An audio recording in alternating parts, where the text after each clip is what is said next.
Muy buenas tardes, bienvenidos al Ateneo de Santander, que esta tarde tiene aquí a un autor que es Marcos Vázquez. Un aplauso para Marcos.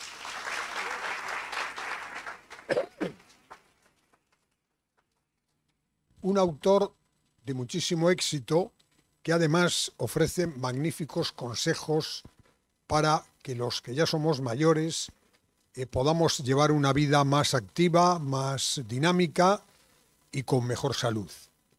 Pero también hay que decir que el libro que más éxito ha tenido de los varios que ha publicado ya Marcos Vázquez es el que se titula Invicto y que ha logrado vender 200.000 ejemplares y que tiene como tema la mitología, la filosofía estoica, los filósofos estoicos, tanto griegos como latinos, y que además de eso, bueno, pues ha tenido otros éxitos como Saludablemente, Chef Sapiens y el que hoy presenta aquí, que es lógicamente este de Vive Más, reduce tu edad biológica y aumenta tu vitalidad.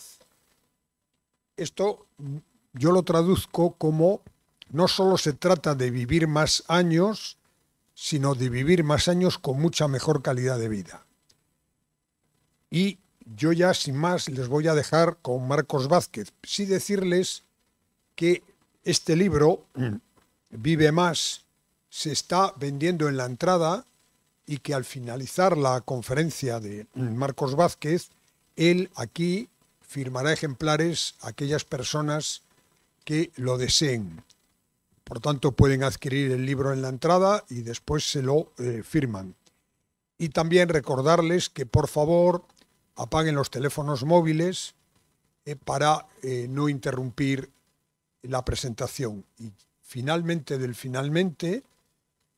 saludar a las personas que nos están viendo a través de la transmisión en directo en la página web del Ateneo de esta conferencia. Muchísimas gracias. Muy bien. Bueno, pues muchas gracias por venir. ¿Me escucháis bien, verdad? Gracias por estar aquí. Como asturiano es un placer estar aquí por el norte, en tierras vecinas. Así que gracias de verdad por acercaros esta tarde lluviosa a hablar sobre esto, sobre cómo vivir más y mejor. Y empiezo con una idea de Clint Eastwood, que dijo, cuando le preguntó un cantante country, unos días antes de cumplir 88 años, le preguntó que cómo iba a pasar, cómo iba a celebrar el cumpleaños. Y dijo, pues igual que los últimos, rodando una película. De hecho, empezaba a rodar la película La Mula, con 88 años. Y en la conversación dijo esta frase de que intento no dejar entrar al viejo. Y a mí me gusta esta gente, me inspiran estas personas que a pesar de su edad avanzada, pues entre comillas no se retiran de la vida, siguen haciendo lo que les gusta, persiguiendo ese ikigai que llaman los japoneses, y después terminaremos también con algunas palabras más de Clint Eastwood. Pero empezamos con la historia de Titono. Bueno, ¿quiénes os habéis leído el libro ya? A medias, bueno, vale. Para ver cómo de rápido voy. Empiezo con la historia de Titono, que es con la que también comienza el libro. Y la diosa Eos, la diosa del amanecer, se enamoró profundamente de este apuesto joven, el hijo del rey de Troya, pero esta historia de amor tenía un problema, y es que Titono era un simple mortal y Eos era inmortal, era una diosa. Y esto evidentemente la apenaba mucho, saber que su querido y su amado Titono iba a tener que envejecer y morir. Y por tanto le pidió a Zeus, el padre de todos los dioses, el dios más poderoso, que le concediera a Titono también la inmortalidad. Y Zeus dijo, venga, acepto inmortalidad para tu amado Titono, pero con el tiempo Eos se dio cuenta de su error. Había pedido inmortalidad para Titono, pero se había olvidado de pedir otra cosa. ¿Qué cosa es? Juventud, exacto. Entonces Titono siguió envejeciendo, degenerándose, hasta que fue un inválido total. Y en ese momento, bueno, pues Eos dijo, bueno, pues ahí te quedas, ¿no? La abandonó y Titono pues se quedó ahí esperando un final que no podía morir, no podía llegar, ¿no? Estaba inválido, pero no podía morir. Bueno, hay varios finales, ninguno bonito de la historia, de la fábula. Y cuento esto y empiezo con esta fábula, el libro, con esta mitología, porque muchas personas, cuando hablamos de vivir muchos años, temen terminar como Titono. No inmortales, ¿no? Pero sí que esos últimos 10 o incluso más años de vida sean años de mala calidad. Se imagina pues sillas de ruedas, residencias, incapacidad de alguna manera, ¿no? Y en parte ese miedo está justificado, porque es verdad que muchas personas, pues estos últimos 10, 15 años, como digo, o incluso más, pues ya están por debajo de esta, vamos a llamar, umbral de capacidad, ¿no? Empezamos cuando somos jóvenes, un nivel elevado de vitalidad, vitalidad medido como fuerza, energía, incluso estado de ánimo, como lo queramos definir, ¿no? Una vitalidad relativamente alta, con el tiempo asumimos que esta curva de vitalidad va a ir reduciéndose hasta que cruzamos este umbral a partir del cual ya no podemos valernos por nosotros mismos. Y como digo, es un miedo válido, porque es verdad que muchas personas se cumple, pero no es un destino necesario, por así decirlo, es algo que podemos evitar. De alguna manera, ese destino es el que persigue cada vez a más personas, porque la paradoja de la humanidad es que hemos sido como, por así decirlo, víctimas de nuestro propio éxito. Si vemos lo que hemos logrado como humanidad en el último siglo, vemos que hemos doblado prácticamente en todos los países la esperanza de vida, de unos 40 años, que era a principios del siglo XX, a prácticamente más de 70, incluso más de 80 en muchos países como España, por ejemplo. Somos uno de los países más longevos del mundo. ¿Qué ocurre? Que hemos prestado mucha atención a la esperanza de vida, lo cual tiene sentido, pero se ha prestado mucha menos atención a la calidad de vida. Y por tanto, vivimos más, pero también pasamos más tiempo enfermos, más tiempo en esa fase titono, que es lo que queremos evitar. De alguna manera, la medicina moderna y los nuevos avances han sido muy exitosos a la hora de mantener a la gente enferma con vida. Estás enfermo, inválido, pero aún así la medicina te mantiene con vida, pero hemos sido mucho menos exitosos a la hora de mantener a las personas vivas sanas. Y vemos cada vez más trastornos metabólicos, por ejemplo, más diabetes, más obesidad, incluso en personas jóvenes. Y esto es un problema. Y sin duda esto va a lastrar la esperanza de vida en muchos sitios, como estamos viendo que ocurría en países como Estados Unidos, que la esperanza de vida se está reduciendo en los últimos años, ¿no? Pasando al libro, pasando a Vive Más, al final planteo 3 objetivos a las personas que lo lean y sobre todo que apliquen las cosas que propongo, que son, por un lado, elevar esta famosa curva de vitalidad, que insisto, la podemos plantear como capacidad cardiovascular, fuerza, estado de ánimo, lo que sea, un conjunto de cosas saludables que queremos lograr. Queremos elevar esa curva de vitalidad cuando somos jóvenes, queremos cuadrar esa curva, es decir, que este descenso, en vez de ser así, se parezca mucho más a un rectángulo. Queremos mantener la vitalidad hasta muy cerca del final, o como dicen, queremos morir jóvenes pero con muchos años, ¿no? Queremos morir, yo pongo el ejemplo, creo que me lo pongo en el libro, pero me lo inventé después, morir después de subir en Monte Fuji, te da un infarto con 89 años, o pillas la neumonía y te mueres en 3 días. Pero que los últimos días de tu vida no sean muy distintos a los años anteriores. Entonces queremos cuadrar esta curva y por último, por supuesto, queremos extender esta curva. Es decir, queremos también vivir más tiempo, ¿no?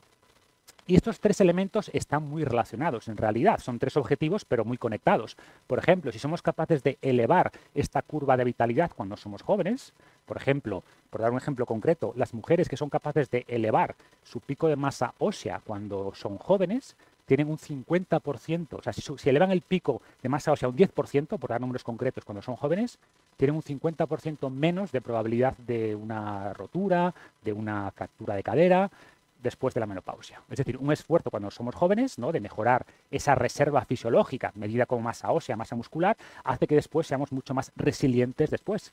Es como que estamos metiendo ahorros en el banco que luego vamos a tener cuando nos jubilemos, por así decirlo, ¿no? Pero, ojo, mensaje para los que no son tan jóvenes, siempre se puede hacer algo, ¿vale? O sea, cuanto antes empecemos mejor, esto es como el ahorro, cuanto antes empecemos mejor, pero siempre es mejor empezar en un momento que nunca hacerlo. Y esto es importante porque si os pregunto cuál es el principal factor de riesgo de las enfermedades crónicas modernas, ¿cuál diríais que es? Dicho de otra manera, si solo pudierais conocer un dato, una información de una persona para estimar su riesgo de mortalidad en los próximos 5 años, ¿qué preguntaríais a esa persona? Alimentación, ¿qué más? Hábitos, sedentarismo, si fuma. Pues no. Lo más importante El dato que más información os da es cuál es su edad. ¿Vale? O sea, tener 60 años multiplica por 50 la probabilidad de morir respecto a tener 20. Fumar, solo 5 de tener cáncer en este caso. O sea, ¿cuál es el mensaje? Que una persona que tenga 80 años, que se cuida mucho, come súper bien, hace actividad física, lo que queráis, tiene más probabilidad de tener un infarto o de tener cáncer que una persona de 20 años que es sedentaria, fumadora, alcohólica, se alimenta en vas a Doritos. ¿Por qué? Porque la persona de 80 años ha estado 60 años más expuesta a este enemigo, entre comillas, que es el envejecimiento. Y ese envejecimiento, digamos que es la raíz de todas las enfermedades crónicas modernas. Por supuesto, dos personas de edad similar, los hábitos es lo que queremos saber. ¿Fumas o no fumas? ¿Haces actividad física o no? Pero si solo podemos saber una cosa, tenemos una persona detrás de esta cortina, ¿qué preguntaríamos para saber su riesgo de tener una enfermedad de estas? Su edad. Y alguien diría, bueno, vale, pero eso es trampa, porque la edad no es algo que podamos modificar, es la que es. Lo interesante aquí, y es cuando introduzco este concepto, que es verdad que la edad cronológica no se puede cambiar, es cuántas veces hemos dado la vuelta al sol, que pone nuestro carnet de identidad, pero lo que realmente nos interesa saber de esa persona no es tanto su edad cronológica como su edad biológica.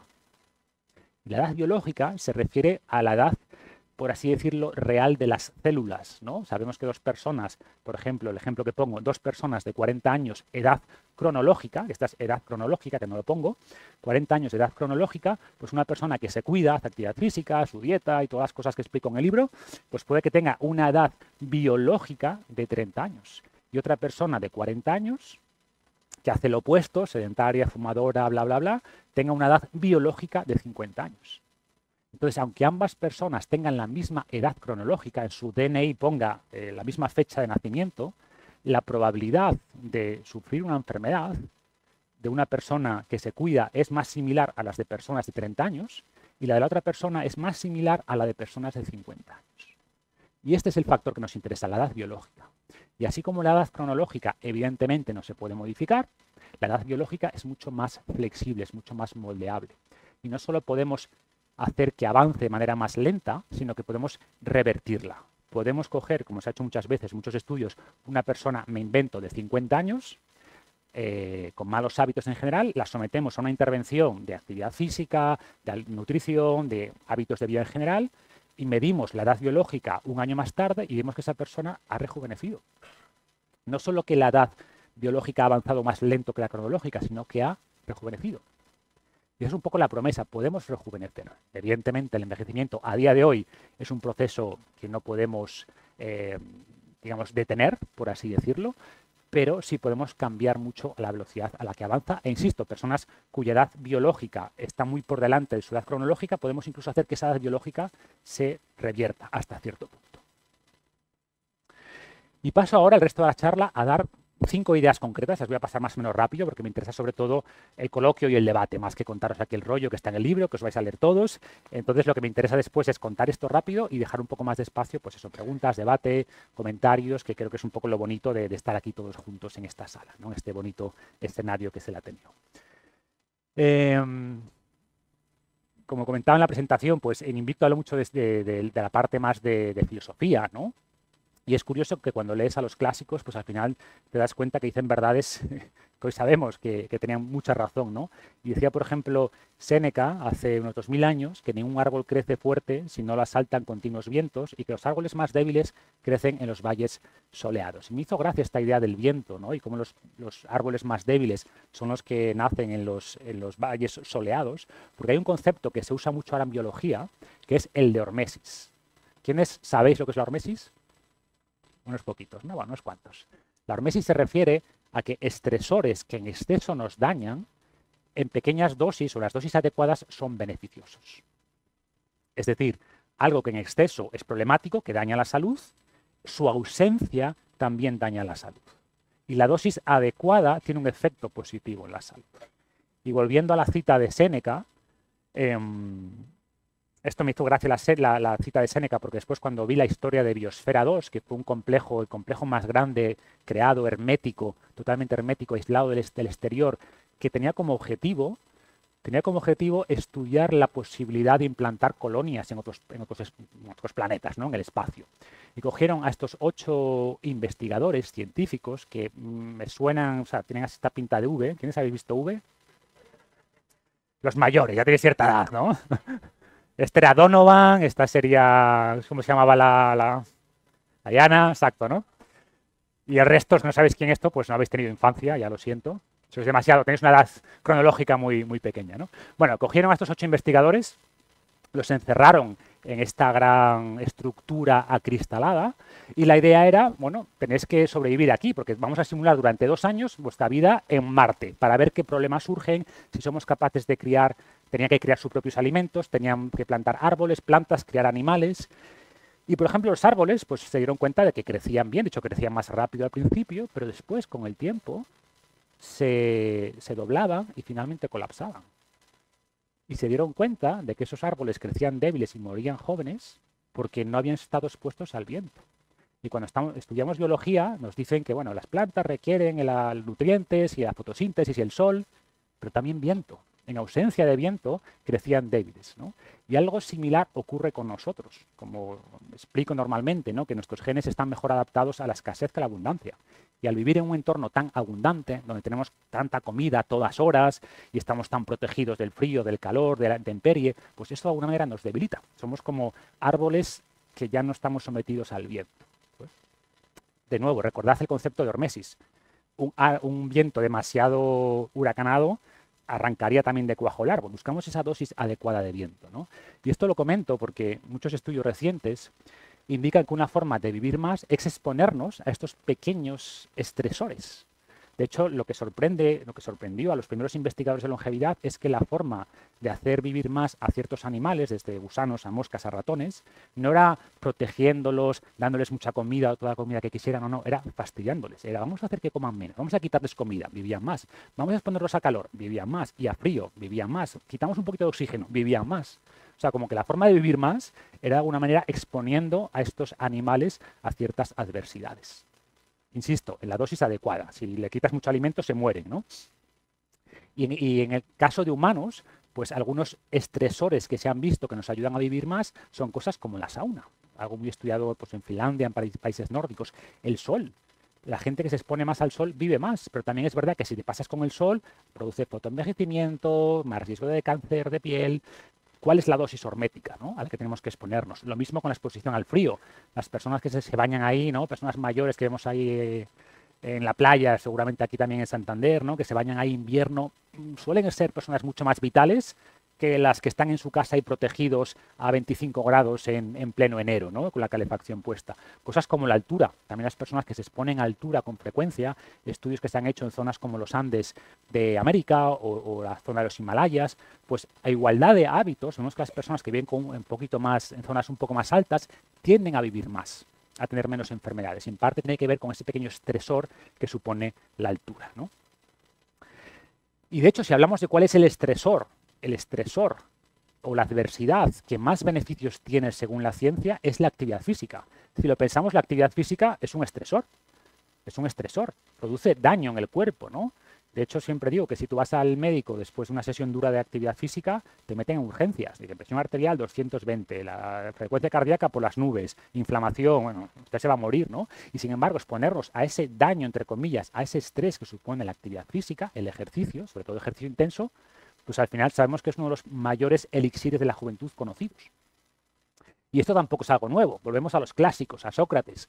Nos decía que ningún ciudadano tiene el derecho de ser profano en materia de entrenamiento físico. Antes, cuidar la salud, cuidarse físicamente, se veía como una responsabilidad social. Porque antes sí, había ejércitos, pero al final cuando llegaban los invasores todo el mundo tenía que pelear. Y ahora esa parte de defensa la tenemos concentrada en el ejército, en la policía, que está muy bien. Pero como ciudadanos tenemos también una responsabilidad de ser capaces de pelear, de luchar, de cuidar, de proteger la sociedad, ¿no? Y antes esa idea se ha perdido un poco, pero para los clásicos era importante. Los ciudadanos, un ciudadano responsable tiene que ser un ciudadano con capacidades físicas, ¿no? Y luego también es verdad que Sócrates, que era muy listo, también apelaba no solo a la responsabilidad cívica, sino también al ego, ¿no? Qué pena que una persona envejezca sin ver la belleza y la fuerza de la que su cuerpo es capaz. Oye, que si además haces actividad física, te vas a ver mejor, Y qué pena que llegues a mayor sin haber visto el potencial físico y estético que tiene tu cuerpo, ¿no? También un poco apelaba a esa vanidad. Y por eso la segunda recomendación que hago, como el elixir de la juventud, como lo llamo en el libro, es eso, es la actividad física. Y como digo, ninguna intervención se acerca al poder de la actividad física. O sea, si descubrieran una pastilla que tiene el 20% de la potencia del ejercicio, esa pastilla sería la más vendida y la que más vidas ha salvado. Quizás ahí compitiendo incluso con los antibióticos. Estamos muy lejos de inventar una pastilla que simule los efectos del ejercicio, así que nos toca exponernos a esta pequeña hormesis, ¿no? Por poner un ejemplo, el ejercicio, la actividad física frecuente, puede extender la vida, esa curva de vitalidad que decíamos antes, entre 10 y 12 años, dependiendo del estudio que veas, pero lo que es más importante es que puede mejorar la calidad funcional más de 20 años, entre 20 y 30 años. ¿Qué quiere decir eso? Que una persona de 80 años que entrene, ¿vale? Esta es la curva de una persona entrenada, pues puede tener una capacidad funcional medida como fuerza, como V2 max, etcétera, similar a una persona de 50 años no entrenada o sedentaria. Diferencia de 25 o 30 años. Se han hecho estudios que comparan, por ejemplo, atletas de 70 años que han seguido haciendo actividad física toda la vida con atletas de 40 y se ve que tienen una masa muscular muy similar. Y tienen, de hecho, más masa muscular y más densidad ósea que personas sedentarias de 20 o 30 años menos. Y eso solo logramos con el ejercicio. Ya puedes comer súper bien, hacerte tu batido por la mañana de espinacas con semillas de chía, con jengibre, lo que tú quieras. Y dormir tus 8 horas cada día, pero si no haces actividad física, te estás perdiendo uno de los grandes pilares que tenemos para ralentizar el envejecimiento y para mejorar la salud. Y aquí, cuando hablamos de actividad física, por concretar más, hay dos cosas principales que correlacionan muy bien con la salud y con la longevidad, que son el V2 max y la fuerza. Fuerza, músculo, que son cosas muy ligadas, ¿no? V2 max es, de manera simplificada, la máxima cantidad de oxígeno que podemos procesar, que obviamente está muy ligado a cuál es nuestra capacidad aeróbica, ¿no? Y, por ejemplo, las personas, esto lo que mostraba es, hicieron una prueba de capacidad cardiorrespiratoria y luego siguieron a las personas con el tiempo, varios años, hasta 10 años, y vieron que las personas que tenían peor capacidad cardiorrespiratoria, son el 25% de personas con peor capacidad cardiovascular, tenían una mortalidad muchísimo mayor que las que tenían una buena capacidad cardiovascular, ¿no? Y es interesante que si miramos entre la élite, que era el 5% mejor, y alto, que era el 25% superior, bueno, no hay mucha diferencia. O sea, no hace falta ser élite, no hace falta invertir mucho tiempo entrenando y tal para obtener los beneficios. Lo que queremos, sin duda, es escapar del vagón de cola. No queremos estar aquí porque vemos que hay una diferencia muy importante con las personas que tienen un V2 max o una capacidad cardiovascular, aunque sea promedio, ¿no? Por dar una idea. En este estudio, de hecho, los investigadores decían esto, ¿no? Mira, por contexto, fumar aumenta el riesgo de muerte un 40% respecto a no fumar. Creo que eran 10 cigarrillos al día, por estimarlo, ¿no? Sin embargo, tener un V2 max bajo, o sea, estar aquí, tu riesgo es un 400% mayor que estar aquí. Y alguien podría preguntar, entonces, ¿un fumador que entrene tiene menos riesgo que una persona sedentaria que no fume? Todo apunta que sí. Negaría haber dicho esto, porque es como... Marcos dice que fumemos. No, estoy diciendo eso. Que si hago actividad física puedo fumar. No estoy diciendo eso. Pero es un poco por entender. O sea, si hablamos de factores de riesgo, todos entendemos que fumar es una de las peores cosas que podemos hacer por la salud. Pero ojo, que no hacer actividad física está a un nivel bastante similar, ¿no? Y además, esto no es solo por vivir más años, que también, sino qué podemos hacer. O sea, en función del V2 max, esta gráfica se refiere, el V2 max es algo que se reduce con la edad, lógicamente, ¿no? Y, ¿no? 45 años, 55, 65, el V2 max se va bajando. Y si somos capaces de tener o de mantener un V2 max alto, pues vamos a poder hacer más cosas. O sea, si quiero correr, yo qué sé, ir por la montaña, caminar a una inclinación del 10%, pues requiero este V2 max. Si quiero subir escaleras a buen ritmo, requiero un V2 max más o menos de 30. Pues o cuando tenga 80 años quiero dar una vuelta por la montaña y eso implica un V2 max de 25, pues cuando tengo 50 tengo que tenerlo de 50. O sea, tengo que considerar que esto se va a ir bajando. volvemos a lo que decía antes, cuanto más seamos capaces de elevar esta curva de VO2 max cuando somos jóvenes, pues vamos a llegar con un VO2 max mayor cuando tengamos 75, 80 años. Y el segundo elemento, ¿no? Hemos hablado del VO2 max y el segundo elemento es la fuerza, el músculo. Uno de los principales factores que produce esa fase titono, ¿no? La pérdida bueno, en el fondo de autonomía, lo que nos lleva a la silla de ruedas es la pérdida de masa muscular, la pérdida de masa muscular y masa ósea, que son primas hermanas, ¿no? Pues un músculo sano es algo así, tenemos un poquito de tejido graso, tenemos el músculo y tenemos el hueso, y lo que ocurre con la edad es que esto se va atrofiando, este músculo, cada vez más grasa, y este hueso pues también se va debilitando, ¿no? Hasta hace no mucho se le daba poca importancia al entrenamiento de fuerza. Todo era cardio, ejercicio aeróbico, que está muy bien, es importante. Pero hoy sabemos que el músculo no es únicamente un tejido contráctil que nos ayuda a movernos. El músculo es un órgano endocrino. Es un órgano endocrino que segrega un montón de compuestos fisiológicos llamados mioquinas, que tienen un montón de efectos sistémicos que reducen el riesgo de cáncer. Son compuestos anticancerígenos, son compuestos antiinflamatorios. En el libro explico las llamadas claves del envejecimiento, que eran 9, ahora son 11. Pues el ejercicio interviene de manera simultánea en todas ellas. Por eso tiene un poder tan grande sobre la forma en la que envejecemos, ¿no? Pues sabemos también que cada pérdida de 5 kilos en la fuerza de agarre implica un riesgo un 16% mayor, entre un 10 y un 16% mayor de mortalidad. Cada vez se está proponiendo más que cuando vas al médico, además de tomarte la presión y hacerte una analítica de sangre, te midan la fuerza. Hay un aparato que a veces me llevo a las charlas, no me lo he traído, que mide la fuerza de agarre. Y esa fuerza de agarre se ha visto que correlaciona mejor con tu riesgo de mortalidad que el colesterol o que la presión arterial. Y sin embargo no se mide a día de hoy, ¿no? Es mucho, venga, ¿cuál es tu frecuencia cardíaca? Te ausculto, te hago una analítica, que está bien, que es importante, pero insisto, la fuerza es un mejor predictor de riesgo que tu colesterol.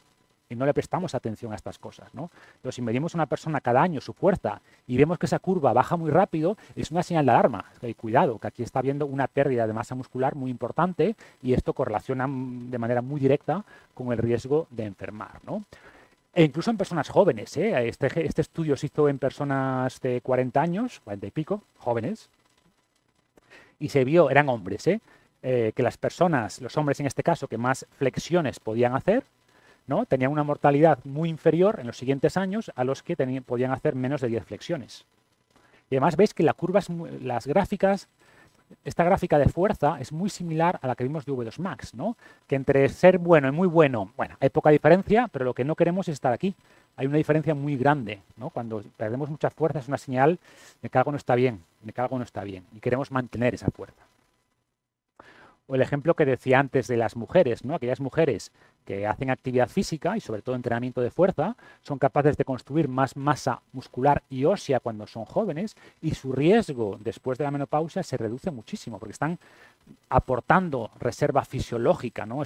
Cada vez que vas a entrenar es como que metes una monedita en tu hucha de masa ósea, en tu hucha de masa muscular que te va a proteger. Son ahorros que tienes cuando envejezcas, ¿no? Y en el caso de la mujer es especialmente importante porque tras la menopausia la pérdida de masa ósea es mucho más rápida que en el hombre, ¿no? Entonces tiene que proteger ese hueso. Y la mejor forma de proteger el hueso, además del calcio y todo esto, que sí, pero sobre todo el trabajo de fuerza, trabajar un poco ese músculo, que es el que tira del hueso. Hay una comunicación constante entre músculo y hueso, y cuando el músculo se tensa, le dice al hueso, oye, hueso, aquí hay que hacer un esfuerzo, que el entorno está duro, ¿no? Y ese estímulo es capaz de elevar este pico de masa ósea y luego reducir mucho el riesgo de fracturas. Otro dato, las personas que se rompen la cadera, personas mayores que se rompen la cadera, su riesgo de mortalidad es el 30% en los siguientes 3 años. 30% de riesgo, ¿no? Y cuanto mayores y más frágiles, pues más. Es algo traumático que queremos evitar. Y la siguiente pregunta es, bueno, pero yo ya tengo 60, 70, ¿ya es muy tarde para mí? No es muy tarde. Insisto, cuanto antes empecemos, mejor, evidentemente. Vuelvo a la analogía del ahorro. Cuanto antes empieces a ahorrar, mejor. Pero, porque si construyes esa masa muscular, esa masa ósea, cuando tienes 20 y pico, 30, pues partes de un punto mucho más alto, pero incluso, y si empiezas a los 40, pues mejor, pero ojo que si empiezas a los 60, pues también vas a evitar que esta curva siga así y vas a poder elevarla y que tus últimos años, bueno, pues nunca lleguen a cruzar esta curva o este umbral de incapacidad, esa fase titono, que para mí es lo principal que queremos evitar, ¿no? Recomendación 3. Comer bien, ¿vale? Comida real, comida real rica en nutrientes de longevidad. Y por nutrientes de longevidad, en el libro me explico un poquito más a qué me refiero, pero que nadie se vuelva loco. En el fondo es comida de toda la vida, la comida de la abuela, ¿no? Comida que todos entenderíamos, o que nuestros ancestros hace 10.000 años entenderían como comida, ¿no? Entenderían como comida, pues, unas verduras, si ven un manzano, pues claro que sí. Que las frutas modernas son distintas a las de hace 10.000 años, más ricas en azúcar. Sí, vale, pero sigue siendo fruta, sigue siendo beneficioso, ¿no? Lo mismo con la verdura. Imaginad que nuestros ancestros encontrasen, no sé, un río de Coca-Cola. Se sorprenderían, ¿no? Esto que es un árbol de donuts. Raro, ¿no? Y ojo, que podemos comer cualquier cosa de vez en cuando, sí, pero que el grueso de nuestra alimentación sea rica. Propongo esta pirámide y en el libro explico mucho más cada grupo de alimentos y sobre todo qué alimentos concretos contienen nutrientes que tienen efectos horméticos, que activan, por ejemplo, procesos de autofagia, que pueden ayudarnos a eliminar células senescentes, que tienen nutrientes esenciales, pero no quiero caer en el reduccionismo, ¿no? De tomo este nutriente por la autofagia, tomo este otro por la inflamación. Los alimentos son mucho más que nutrientes. Hay muchas sinergias entre compuestos de los alimentos. Se habla mucho de este concepto de la matriz alimentaria, porque es importante, ¿no? Pero veremos después que también podemos, dentro de ciertos alimentos, podemos seleccionar unos u otros que tienen más impacto sobre las claves del envejecimiento que decía antes. Y quizás el aspecto más, o uno de los que tiene un poco más de controversia en el mundo de la longevidad, entre los expertos en longevidad, es la proteína, ¿no? Por un lado está gente como Walter Longo, como David Sinclair, que proponen comer poca proteína, niveles de 0,8 gramos por kilo o incluso menos, porque su argumento es que la proteína puede elevar factores como el IGF-1, factores anabólicos, y que eso puede elevar el riesgo de cáncer, ¿no? Y esto tiene cierto sentido, porque como decía antes, ¿no? O sea, cuando había mucha proteína, eso para nuestro cuerpo es bonanza, ¿no? Procesos de división, de crecimiento, etcétera. Y eso sabemos que, como dije antes, elevan el envejecimiento o aumentan la velocidad a la que envejecemos. ¿Qué ocurre? Que se ha visto, sobre todo en personas a partir de cierta edad, personas mayores, que restringir la proteína hace que perdamos más músculo más rápido. Y es uno de los factores que, como he explicado antes, más contribuye a ese envejecimiento, a esa sarcopenia. Y, por ejemplo, un estudio que se publicó hace relativamente poco, este año, creo que en mayo o en junio, mostraba que las personas que consumían más proteína, ojo, tampoco era mucha, pero un 21% de la dieta, que estaban en el quintil de más consumo de proteína, tenían menos mortalidad que las que menos proteína comían. O sea, poca proteína se asociaba con más envejecimiento. Y aquí es un poco la paradoja, ¿no? O sea, bueno, no es paradoja. En el fondo, la biología, es muy raro que tú en biología veas una curva que es cuanto más mejor y cuanto menos mejor o peor. Normalmente casi todo tiene una forma de U. Es decir, pasarse es malo, y es verdad que un exceso de proteína pues eleva el riesgo de cáncer, diabetes tipo 2, más riesgo de enfermedad cardiovascular, ¿vale? Porque eleva el IGF-1, como digo, que es quizás el principal driver del envejecimiento, pero ojo, también se ha visto en muchos estudios que consumos bajos de proteína también aumentan la mortalidad, más fragilidad, más caídas, más pérdida de masa muscular, más sarcopenia, más inflamación, más osteoporosis. Entonces buscamos ese sweet spot que dicen los ingleses, ¿no? Ese punto óptimo, ese punto dulce, que tengo suficiente proteína para mantener la masa muscular, para que no le falten los aminoácidos para que mi cuerpo sintetice los tejidos que tiene que sintetizar, pero no tanta como para estimular demasiado crecimiento, demasiada división celular. ¿Cuál es ese punto? Pues a ver, depende, tampoco quiero pararme mucho ahora en los detalles, pero entre 1 y 1,5 gramos por kilo al día para la población general, ¿no? Atletas, pues más cerca de 1,5 o incluso más. Personas sedentarias, pues quizás con 1 o 1,2 sea suficiente, pero vamos a esto, ¿no? Eso que implica que una persona de 70 kilos debería estar comiendo quizás entre, pues esos 70, 80 mínimo gramos de proteína al día, y 120, 140. Y recordad, gramos de proteína no son gramos de alimento. 100 gramos de pescado o de carne son unos 20 y pico gramos de proteína, de macronutriente. ¿Okay? Y otro aspecto bastante controvertido en el campo de la longevidad es la restricción calórica. ¿La restricción calórica nos hace vivir más, sí o no? En animales, parece claro que sí. En animales enjaulados, de hecho los primeros, como decía al principio, ¿no? Con el concepto de hormesis, la primera forma que se descubrió para alargar la vida de animales, desde ratones a gusanos a moscas, etcétera, era restándoles alimento. Les quitabas un 25% de las calorías, un 25% de la comida y vivían más, hasta un 20% más. La siguiente pregunta es, bueno, monos, vamos a mirar en monos, en otros primates, ¿no? más cercanos evolutivamente a nosotros. Y se vio, bueno, un primer estudio que empezó en el 89, que terminó en el 2009, 20 años teniendo a los monos enjaulados y restándoles alimento, concluyó que sí, ¿no? Este es el mono de la izquierda, el grupo de monos Rhesus, que les permitían comer todo lo que quisieran, y el grupo de monos, un ejemplo, donde les restringían la comida, ¿vale? Igual está un poquito cabreado porque tenía hambre, pero vivía más, esa es la realidad. La media de edad del grupo de monos que comió lo que quisieran fueron 26 años, y de estos monos que tenían las calorías restringidas fue 28, o sea, 2 años más. ¿Cuál fue el problema? Que a la vez, lo comento en el libro, se hizo otro estudio muy similar y concluyó que no había habido diferencias.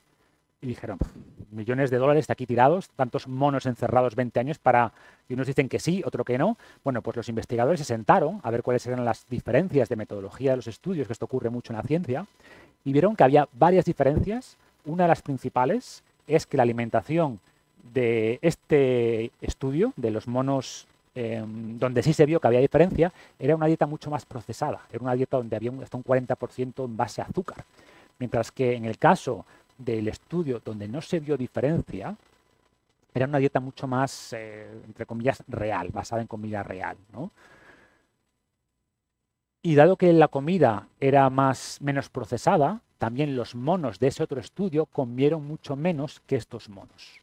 Incluso los monos que tenían acceso libre a la comida terminaron comiendo menos calorías, ¿no? Entonces, la conclusión de este estudio, de estos dos estudios, cuando los investigadores se juntaron a comparar notas, fue que sí se observa un beneficio de restringir calorías, pero ese beneficio es mínimo, casi imperceptible, cuando la alimentación es buena y cuando conseguimos que los monos tengan un ratio de músculo-grasa bueno, ¿vale? Un nivel de grasa bajo. Volvemos a Biosfera 2. Volvemos a Biosfera 2 porque es muy interesante este experimento. Ahí teníamos a Roy Walford, que es este de aquí. Y Roy Walford tenía la particularidad de que él había hecho estudios en animales donde había comprobado esto, que restringir calorías alargaba la vida. Y cuando entró en Biosfera 2, bueno, pues se dieron cuenta a las pocas semanas que cultivar alimentos era muy difícil, sobre todo en una esfera totalmente hermética. Y resulta que los animales se morían. Las plantas, resumen de todo esto, comían mucho menos de lo que comían fuera. Un 20-25% menos de lo que comían antes de entrar en Biosfera. Y todos estaban muy cabreados, pero Roy Walford se reía hacia sus adentros. Voy a probar mi teoría sobre la restricción calórica en humanos, ¿no? Total, que 2 años después, cuando salieron de Biosfera, se abrieron las puertas de Biosfera después de estar 2 años ahí encerrados, todos tenían caras bastante demacradas, de hecho esto es Roy Walford antes de entrar, esto es después de entrar, ¿no? No tiene una pinta especialmente saludable. Pero es verdad que las analíticas eran buenas, las analíticas que les hicieron a los 8 investigadores eran buenas, o sea que esa restricción calórica, habían perdido masa muscular, se veían más demacrados, pero no parecía que tuvieran mala salud. Todos volvieron a los pocos meses a su peso original, salvo Roy, que dijo, vamos a probar a aguantar más esta dieta. Y de hecho él propuso una dieta que llamó dieta Crohn, que es Caloric Restriction with Optimal Nutrition, es decir, restringo calorías, pero aporto todos los nutrientes necesarios, ¿no? Optimizo nutrientes, pero restringo calorías. Publicó, de hecho, un libro que llamó La dieta de los 120 años, pero después se murió con 79. Entonces, bueno, a nivel de marketing no le ayudó eso. Lo de siempre es una anécdota, no nos dice nada, ¿vale? Pero bueno, el resto de participantes siguen vivos, eran más jóvenes también, ¿no? Entonces, bueno, insisto, es una anécdota. Y hace poco se publicó el primer gran estudio que intentó ver, oye, ¿qué pasa cuando cogemos a un grupo de personas y restringimos un 20-25% las calorías que ingieren? Vamos a estudiar esto de verdad, no con anécdotas, sino con un estudio científico. Y es interesante porque, bueno, punto 1, 2 años después lo que vieron es que de promedio el grupo que tenía que restringir un 20-25% calorías, en realidad las restringió un 12%. Primera gran conclusión, que aunque fuera real que restringir calorías alarga la vida, es poco práctico, porque la gente no lo va a hacer. O sea, es bastante difícil ya que no coman más de la cuenta, como para decirles, no, además tienes que comer un 20% menos, es como poco práctico, ¿no? Salvo para personas muy determinadas. O sea, por ejemplo, hay el concepto de dieta Crohn, Roy Walford creó la sociedad Calorie Restriction Society, y la gente que sigue esa dieta son los cronis, se llaman, ¿no? Cronis. Y es verdad que han hecho seguimiento de cronis y tienen buena salud. Ojo, también tienen problemas, ¿eh? Problemas de un punto de salud mental, más riesgos de problemas de salud mental, más riesgo de sarcopenia, más fragilidad, menos densidad ósea, pero en general tienen buenas analíticas. Pero es lo de siempre, correlación o causalidad. Personas que tienen la capacidad de durante años o décadas restringir calorías son gente que en general, ¿qué hacen? Otras muchas cosas buenas. No fuman, no beben, hacen ejercicio. Entonces, este es el problema de los estudios que no son bien controlados, que no sabes realmente el beneficio es porque restringen calorías o por todo lo demás que hacen estas personas con una disciplina especialmente férrea, ¿no? Volviendo al estudio Calorie, además de comprobar a los 2 años que a la gente le costaba mucho restringir calorías, pues se vio que hubo beneficio, pero no en todo el mundo, ¿no?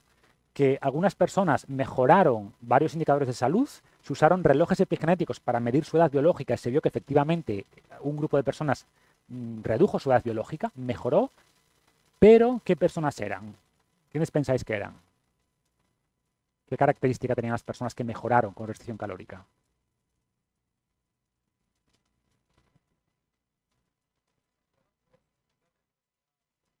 Exacto. Los que tenían sobrepeso mejoraron mucho, ¿vale? Sin embargo, las personas que tenían un buen peso, una masa muscular adecuada y poca grasa, muchos de ellos empeoraron porque perdieron masa ósea. De hecho, varios tuvieron que abandonar el estudio, más riesgo de anemia, sobre todo en mujeres jóvenes. Entonces, este es el tema. Volvemos al concepto de hormesis, ¿no? La restricción calórica es un estresor. Entonces, en personas con suficientes reservas, ¿no? Pues la restricción calórica les va a ayudar, les va a rejuvenecer. Sin embargo, personas que tienen un buen nivel de masa muscular con relativamente poca grasa, decirles, bueno, y además restricción calórica, pues seguramente en esas personas sea negativo. Ojo, hablo de restricción calórica mantenida en el tiempo, mantenida en el tiempo durante mucho tiempo, valga la redundancia. No hablo de hacer una fase de definición, los que vengáis un poco del mundo del gimnasio, no se refiere a hacer, venga, 2 meses de definición, no hablamos de eso no hay ningún problema. Hablamos de restricción calórica prolongada, ¿ok? Y lo mismo con el ayuno intermitente. El ayuno intermitente es una herramienta interesante, ¿vale? Que lo bueno del ayuno intermitente es que podríamos lograr lo mejor de ambos mundos. Podríamos obtener ciertos beneficios de la restricción calórica, como más autofagia, otro tipo de beneficios que explico en el libro, sin restringir calorías, porque tú puedes hacer ayuno intermitente sin restringir calorías, ¿no? Para quien no lo sepa, ayuno intermitente se refiere a, bueno, hay muchos tipos de ayuno, el más común es recortar la ventana de alimentación, es decir, ayunar durante más tiempo, por ejemplo, saltarme el desayuno, saltarme la cena y por tanto concentrar las comidas en menos tiempo, ¿no? Y se ha visto que eso tiene ciertos beneficios, pero una vez más, los beneficios del ayuno intermitente son inversamente proporcionales a la calidad de tu dieta. Cuanto peor sea tu dieta, más te va a ayudar el ayuno intermitente. Y al revés, cuanto mejor sea tu dieta en cuanto a calidad de los alimentos, menos beneficios se observa del ayuno intermitente, ¿vale? Que es un poco lo que comento aquí. Y voy a pasar el resto rápido porque hablo, por ejemplo, de estrategias para optimizar las hormonas, ¿no? Las hormonas en general y las sexuales en particular, pues sufren evidentemente a medida que cumplimos años y además es una gran diferencia entre hombres y mujeres, ¿no? Los hombres, el descenso de testosterona es gradual y lento, sin embargo, en las mujeres es mucho más pronunciado después de la menopausia, ¿no? Y eso tiene ciertas implicaciones, como decía antes. Los estrógenos son muy protectores. Y por eso el riesgo de un infarto en la mujer es mucho más bajo que en el hombre, pero a partir de la menopausia tiende a equilibrarse. Sube hasta acercarse casi al del hombre, ¿no? En el libro explico también por qué las mujeres viven más, hay muchas cosas que influyen. por qué las mujeres son casi el único animal entre comillas, perdón que nadie se ofenda, pero en el mundo animal es muy raro que un animal, que alguien viva, que los sujetos vivan mucho más allá de perder la fertilidad. Normalmente los animales, la selección natural lo que quiere es que nos reproduzcamos. Cuando ya no nos podemos reproducir, para la selección natural somos, entre comillas, inútiles, ¿no? Sin embargo, los humanos, y especialmente la mujer, puede vivir durante décadas después de dejar de ser fértil. Y esto es algo que solo comparte con orcas y hay un cetáceo más, es algo muy extraño desde el punto de vista evolutivo. Y la explicación, o una hipótesis que explicaría esto, es la llamada hipótesis de la abuela. Y se refiere a que las mujeres, claro, después cuando son mayores, pues quizás no tienen la vitalidad suficiente para criar un hijo, que supone mucho esfuerzo, y la mujer hace muchísimo más esfuerzo que el hombre a la hora de criar los hijos, pero las abuelas tenían un papel muy importante y los niños y niñas que tenían abuelas vivían más. Y por tanto es una forma, al ser abuelas, estás protegiendo tus genes. ¿Vale? Bueno, te lo explico más en detalle en el libro, es un tema también súper interesante. En resumen, lo que nos importa es cómo cuidar las hormonas, ¿no? Que en el fondo pues volvemos a lo mismo, actividad física, evitar dietas muy restrictivas, limitar disruptores endocrinos, un tema que también de que se habla mucho, mantener un buen ratio músculo-grasa, ciertos nutrientes que pueden ayudar también en ese aspecto. Y hablo también de las terapias de reemplazo hormonal, ¿no? O de optimización hormonal, que aunque hay cierto miedo, cada vez salen más estudios que indican que las terapias modernas, que son muy distintas a las de hace 50 años, pues pueden ayudar sin duda tanto a hombres como a mujeres a hacer que esas últimas décadas de vida pues sean décadas pues eso, más vitales, ¿no? Hay un poco de miedo a que si los estrógenos exógenos, ¿no?, de estas terapias pueden elevar el riesgo de cáncer de mama, etcétera. Y como todo, ninguna intervención médica está exenta de riesgos, ninguna, todas tienen cierto riesgo, pero se ve que el beneficio-riesgo es positivo en muchos casos, en la mayoría de casos, ¿no? Entonces, bueno, son unas terapias que tenemos ahí que podemos, más allá de los hábitos, que podemos también utilizar. Recomendación 5, suplementa con cabeza, ¿no? Dedico un capítulo en el libro a hablar de los suplementos más prometedores o que tienen más evidencia en el campo de la longevidad, pero es verdad que empiezo con un mensaje de advertencia o de cautela y cuento la historia de Qin Shi Huang, que fue el emperador chino quizás más famoso, más poderoso, el gran unificador de China, que construyó muchos de los tramos modernos, ¿no?, de la muralla china, y había logrado mucho de joven y quería conseguir mucho más y por tanto pidió a sus alquimistas que diseñaran una pócima de la longevidad, ¿no? ¿Qué ocurre? Que los alquimistas, bien por ignorancia o bien por mala leche, vamos a pensar por ignorancia, pues metieron en la pócima, vamos a ver qué pasa si metemos aquí plomo, ya un poquito de mercurio por allá, total que murió muy joven, ¿no?, fruto de este envenenamiento. Y ojo que muchos de los emperadores, no eran familiares, pero emperadores que le siguieron, cometieron el mismo error, siguieron muriendo durante siglos. De hecho, el último emperador que murió envenenado buscando la pócima de la juventud fue en el siglo XVII, hace relativamente poco, y paradójicamente el emperador siguiente, que no me acuerdo del nombre, dijo a los alquimistas, mira, ¿sabes qué? Os vais todos aquí, no quiero probar ninguna de estas pócimas, y paradójicamente ese emperador vivió más de 80 años, ¿no? Es como a veces por renunciar, gracias a renunciar a intentar buscar la fórmula secreta y centrarnos en lo esencial, terminamos viviendo más. Pero bueno, cuento esto porque por suerte los suplementos a día de hoy no nos van a matar, ¿vale? Hay bastantes mejores controles de seguridad que hace 2000 y pico años, pero es verdad que mucha gente gasta mucho dinero en suplementos que tampoco tienen evidencia. No me voy a extender ahora en esos suplementos. Comento solo uno, que más que un suplemento es un fármaco, que es la rapamicina, que es quizás como la niña bonita o la gran promesa de la longevidad, porque funciona incluso en animales que empiezan a tomar rapamicina incluso cuando son mayores, ¿no? Y se están viendo resultados interesantes en humanos. Es pronto todavía, pero es una de las promesas en el campo de la longevidad y, insisto, en el libro hablo de otros más suplementos. Y ya terminando, quería explorar también en el libro algo de lo que se habla poco y que a mí siempre me pareció muy importante y que cuando me puse a bucear un poco, a sumergirme en la evidencia científica, me di cuenta de que es mucho más importante de lo que pensamos. Y es aquí, o sea, ¿qué papel juega la mentalidad en la forma en la que envejecemos? ¿Qué papel juegan las creencias? Y múltiples estudios indican que lo que pensamos sobre el envejecimiento condiciona cómo envejecemos.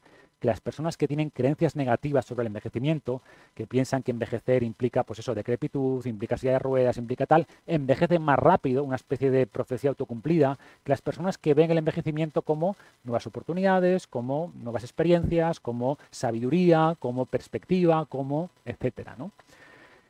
Y, por ejemplo, este estudio, uno de los primeros que se hizo sobre este tema, encontró que las personas con creencias positivas vivían 7,5 años más que las personas con creencias negativas. Y fue un estudio como que la gente no se creía, no puede ser, ¿no? Pero fue un estudio que se replicó después en otros países, en otras poblaciones. Y no solo se vio que las creencias condicionan cómo envejecemos, sino que si cambiamos esas creencias con intervenciones psicológicas, pues somos capaces de que esas personas donde se hace esa intervención psicológica envejezcan más despacio, ¿no? Muchas cosas como el famoso, que no sé si lo comento por aquí, no, el concepto este de Ikigai, ¿no? El tener un propósito de vida también hace que vivamos más. La gente que tiene un propósito, y un propósito no tiene que ser una gran misión cósmica, voy a cambiar el mundo, no, pueden ser cosas mundanas como cuidar a mis nietos, como cuidar mi huerto, cosas, en el fondo es tener una ilusión, un propósito para levantarse por la mañana, o tener una mascota a la que alimentar y pasear. Las personas mayores que tienen perros viven más, porque tienen un propósito, que mi perro coma bien y pasear el perro. Responsabilidades, propósitos, lo que los psicólogos llaman también de will to live, voluntad para vivir. Es curioso que, por ejemplo, en enero del año 2000 murió mucha más gente que en otros eneros y mucha más gente que en diciembre del 99. ¿Por qué? Porque la gente quería vivir el siguiente milenio.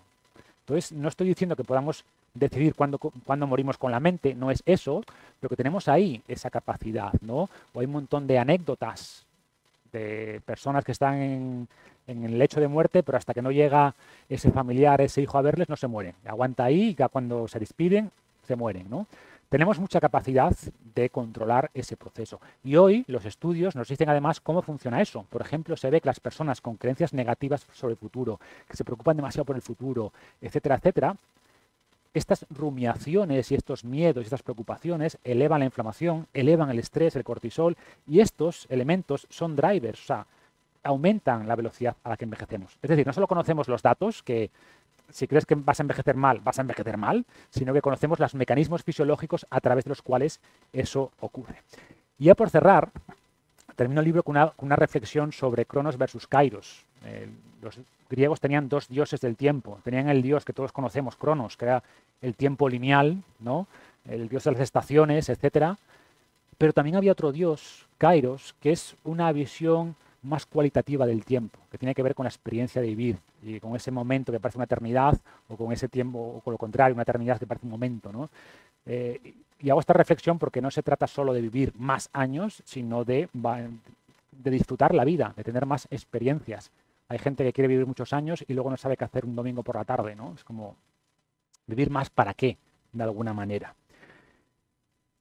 En la portada del libro veréis un reloj de arena y veis que la parte de arriba está un poquito difuminada. Yo en realidad quería que se tapase, ¿no? Porque al final la idea creo que es una buena analogía, el paso del tiempo, esa arena que va cayendo.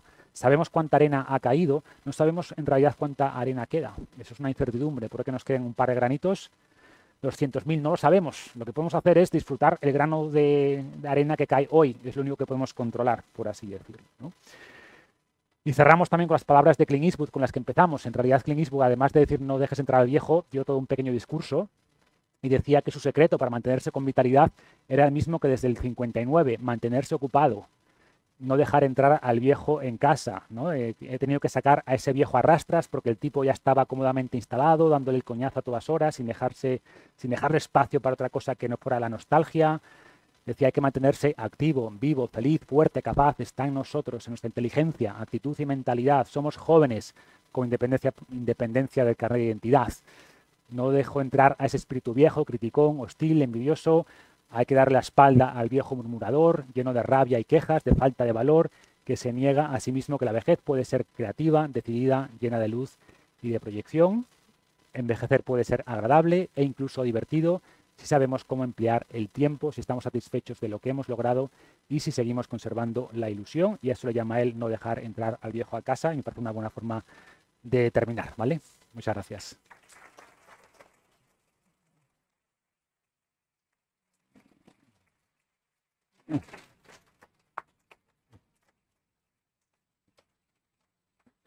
Gracias. Muchísimas gracias. Ahora firmará libros, insisto, se están vendiendo en la entrada. Se colocará aquí una mesa para que ustedes, por favor, suban por esa parte y bajan por aquí, para que la circulación sea mucho más agradable. Y decirles que ya está invitado para su próximo libro, venir a Santander a presentarlo, que con este éxito que ha tenido hoy aquí, pues agradecerle su presencia y muchísimas gracias. Y ahora ya les dejo con Marcos Vázquez. Muchas gracias. Gracias.